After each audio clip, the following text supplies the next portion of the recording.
इंसान की इब्तदाई जिंदगी अंधेरे और खौफ में लिपटी हुई थी। गारों में रहने वाला इंसान जब रात के साए फैलते देखता तो दिल में अनजाने खतरात का खौफ सिमट आता। उसके पास सूरज की रोशनी के सिवा कोई दूसरा जरिया ना था। फिर एक दिन किसी चट्टान से टकराकर चिंगारी पैदा हुई और यूं आग दरियाफ्त की।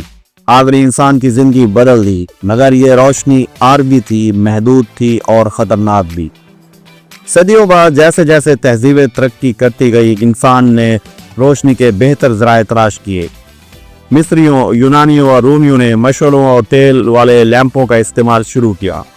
इन लैंपों में मिट्टी के बर्तन, जानवरों की चर्बी या जैतून का तेल जलाया जाता, मगर यह रोशनी ना तो बहुत ज़्यादा होती, ना ही देर पा। धुआं, बदबू और हादसात एक आम बात थी।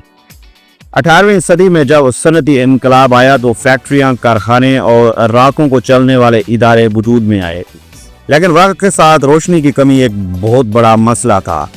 वंडर्स नेवर सी के मोहतरम सामीन इकराम, अस्सलाम वालेकुम।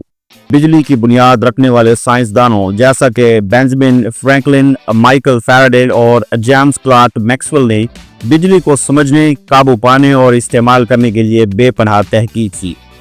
1800 में अलेसैंड्रो वोल्टा ने पहला इलेक्ट्रिकल बैटरी सेल बनाया, जिसे वोल्टाइक पाई कहा जाता है। इसके बाद बिजली को जखीरा करने और बहाव में लाने के तजर्बात होने लगे। 19वीं सदी के इख्तिताम पर जब दुनिया सनती इनकलाब के जबरदस्त भंवर में घिरी हुई थी, हर तरफ धुआं, शोर और मशीनों की आवाज़ें गूंज रही थी, तब एक नौजवान मुजब अपनी छोटी सी लेबोरेटरी में एक बड़े ख्वाब की ताबीर ढूंढ रहा था। उस नौजवान का नाम था थॉमस एडिसन। मोहतरम सामीन इकराम, एडिसन बचपन से ही कुछ नया सोचने वाला इंसान था। वो स्कूल में ज़्यादा नहीं टिका क्योंकि उसकी सोच आम बच्चों से मुख्तलिफ थी। उसकी माँ ने उसकी तारीफ खूब की और यूं एक मौजूद की सोच परवान चढ़ी। एडिसन ने कम उम्र में ही कई तजुर्बात शुरू कर दिए थे, मगर जो चीज़ उसे सबसे ज़्यादा तंग करती थी वो था अंधेरा। एडिसन यह देखकर हैरान होता था कि इंसान ने कितनी तरक्की कर ली है, मगर अब तक रात को रोशनी देने के लिए हमें मोमबत्तियाँ, गैस लैंप या तेल के चार जलाने पड़ते हैं, जो महंगे, खतरनाक और नाकाबिल एतबार थे। वो एक ऐसी रोशनी चाहता था जो महफूज, देर पास, सस्ती और हर घर की पहुंच में हो। यही सोच उसे दुनिया के सबसे अहम साइंसी सफर पर ले गई। एडिसन ने इस सफर में अपने साथ बेहतरीन इंजीनियर्स, साइंटिस्ट और कारीगरों को शामिल किया। उसकी लेबोरेटरी, जो उस वक्त मेरिलो पार्क कहलाती थी, इजाद की जन्नत बन चुकी थी। वो और उसकी टीम मुसलसल तजुर्बे कर रहे थे। मुख्तलिफ धातुओं, गैसों और धागों को बल्ब के अंदर फिलामेंट के तौर पर आजमाया जा रहा था। कहा जाता है कि एडिसन ने 1000 से ज़ायद नाकाम तजुर्बे किए। जब किसी ने तंज किया कि आप 1000 बार नाकाम हो चुके हैं, तो एडिसन ने मुस्कुराकर कहा, मैं नाकाम नहीं हुआ, मैंने 1000 ऐसे तरीके दरियाफ्त किए हैं जो काम नहीं करते। यही था वो जुनून जो कामयाबी का दरवाज़ा खोलने वाला था। मोहतरम सामीन इकराम, एडिसन ने सबसे पहले प्लाटिनियम का इस्तेमाल फिलामेंट के तौर पर किया, क्योंकि यह धात बहुत ज़्यादा दर्जा हरारत बर्दाश्त कर सकती थी, मगर यह बहुत ज़्यादा महंगी थी और आम इंसान की पहुंच से बाहर थी। उन्होंने कार्बन से जलाए गए कागज़ को फिलामेंट के तौर पर इस्तेमाल किया। ये एक वक्ती कामयाबी ज़रूर थी, लेकिन देर पा ना थी, क्योंकि ये जल्दी जल जाता था। इसके बाद ग्रेफाइट का इस्तेमाल भी किया गया, जो निस्बतन बेहतर था, मगर यह भी जल्दी ख़त्म हो जाता था और रोशनी की शिद्दत कम थी। निकल धात आजमाई गई, लेकिन यह हरारत से जल्द पिघल जाती थी। इसी तरह आयरन वायर का भी तजुर्बा किया गया, मगर यह भी जल जाता और देर तक नहीं चलता था। तांबे का धागा आजमाते हुए एडिसन को उम्मीद थी कि यह मौसर होगा, मगर उसने फौरी तौर पर ऑक्सीडाइज होकर काम छोड़ दिया। एडिसन ने लकड़ी के मुख्तलिफ टुकड़ों को जलाकर कार्बन बनाया और फिलामेंट के तौर पर इस्तेमाल किया। नताइज जुज़वी कामयाब हुए। नारियल के खुश्क छीके को कार्बनाइज करके फिलामेंट बनाया गया, जो काफ़ी देर तो चला, लेकिन यह तजुर्बा एडिसन के लिए हौसला अफजा साबित हुआ। इसी तरह कपास के धागे को जलाने के बाद कार्बन फिलामेंट के तौर पर इस्तेमाल किया गया, लेकिन यह भी बहुत जल्द टूट जाता था। एक हैरत अंगेज तजुर्बा यह था कि एडिसन ने इंसानी बालों को फिलामेंट के तौर पर आजमाया। ये दिलचस्प मगर नाकाम तजुर्बा रहा। एडिसन ने कंच की नुमा बारीक कागजी टुकड़ों को जलाया और फिलामेंट के तौर पर इस्तेमाल किया, मगर उनकी सांस मुस्तहकम ना की। इसी तरह रेशम के धागे का इस्तेमाल भी किया गया, जिससे कार्बनाइज करके फिलामेंट बनाया गया।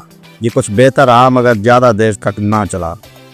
एडिसन ने घोड़े और गाय के बालों को जलाया और फिलामेंट बनाया। ये मवाद नरम और नाजुक होने की वजह से नाकाम रहा। किसी पुराने कार्ड बोर्ड को भी जलाया गया और उसका कार्बन फिलामेंट तैयार किया गया, जो कदर मजबूत था लेकिन ज़्यादा देर पा ना रहा। इसी तरह कागजी गोदे से फिलामेंट तैयार किया गया, मगर ये ज़्यादा हसास था और जल्दी टूट जाता था। सूती कपड़े का बारीक टुकड़ा कार्बनाइज करके फिलामेंट बनाया गया, जो कारकर्दगी के लिहाज से बेहतर था मगर मोटाई और यकसानियत में मसला था। इसी तरह कार्बन फिलामेंट को मिट्टी के बारीक ज़रात से कूटा गया ताकि हरारत की मज़ाहमत बढ़े। ये सुस्त रोशनी देता मगर ज़्यादा वक्त तक चलता था। मोअज़्ज़िज़ सामीन इकराम, एडिसन ने कई सालों तक रोशनी के मुस्तकिल और महफूज हल की तलाश में हज़ारों तजुर्बे किए। वो मुख्तलिफ मवाद आजमा रहा था ताकि एक ऐसा फिलामेंट मिले जो बल्ब के अंदर बिजली से रोशन हो और देर तक चले। आखिरकार अक्टूबर 1889 में एडिसन ने कार्बनाइज बांस का एक बारीक धागा बल्ब के अंदर फिलामेंट के तौर पर इस्तेमाल किया। इस धागे को वैक्यूम शुदा शीशे के ग्लोब में रखा गया ताकि ऑक्सीजन से तामुल ना हो और फिलामेंट जलने की बजाय ज़्यादा देर तक चमके। अक्टूबर की एक रात थी। एडिसन और उसकी टीम थक चुकी थी लेकिन उम्मीद जिंदा थी। जैसे ही बल्ब को बिजली फराहम की गई, अचानक शीशे का ग्लोब नरम जर्द रोशनी से जगमगा उठा। एडिसन, जो इस लम्हे का बेचैनी से इंतजार कर रहा था, बल्ब की रोशनी में चमकती आंखों से उसे देखता रहा। इर्द गिर्द मौजूद इंजीनियर्स और मावनीन की आंखों में हैरत, खुशी और अकीदत के आंसू थे। ये बल्ब मुसलसल 13 घंटे और 30 मिनट तक जलता रहा। उस वक्त के लिए ये एक नाकाबिल यकीन कामयाबी थी। मोअज़्ज़िज़ सामीन इकराम, ये खबर साइंसी दुनिया में बिजली की मानद फैली। बहुत से साइंटिस्ट ने शक किया, लेकिन जब एडिसन ने बार बार तजुर्बा दोहराया और नताइज यकसा रहे तो वो मानने पर मजबूर हो गए। एक सादा सा बल्ब मगर इतनी गहरी कामयाबी। ये रोशनी जो सिर्फ पहले दौलतमंदों की गैस लाइट्स तक महदूद थी, अब हर शख्स की पहुंच में आ सकती थी। एडिसन ने सिर्फ बल्ब बनाने पर इत्तफा ही ना किया, बल्कि वो चाहता था कि ये रोशनी घरों, दुकानों, फैक्ट्रियों और सड़कों पर पहुंचे। 1882 में सिर्फ चंद साल बाद एडिसन ने न्यूयॉर्क में पहला बिजली घर कायम किया और ये वो पहला मोहल्ला यानी पर्ल स्ट्रीट दुनिया का पहला रिहायशी इलाका बना जो बिजली से रोशन हुआ। लोगों ने जब पहली बार अपने घरों में बल्ब जलते देखे तो उनकी आंखों में खुशी के साथ हैरत भी थी। एक औरत ने कहा, मुझे यूं लगा जैसे मेरे कमरे में सूरज उग आया हो।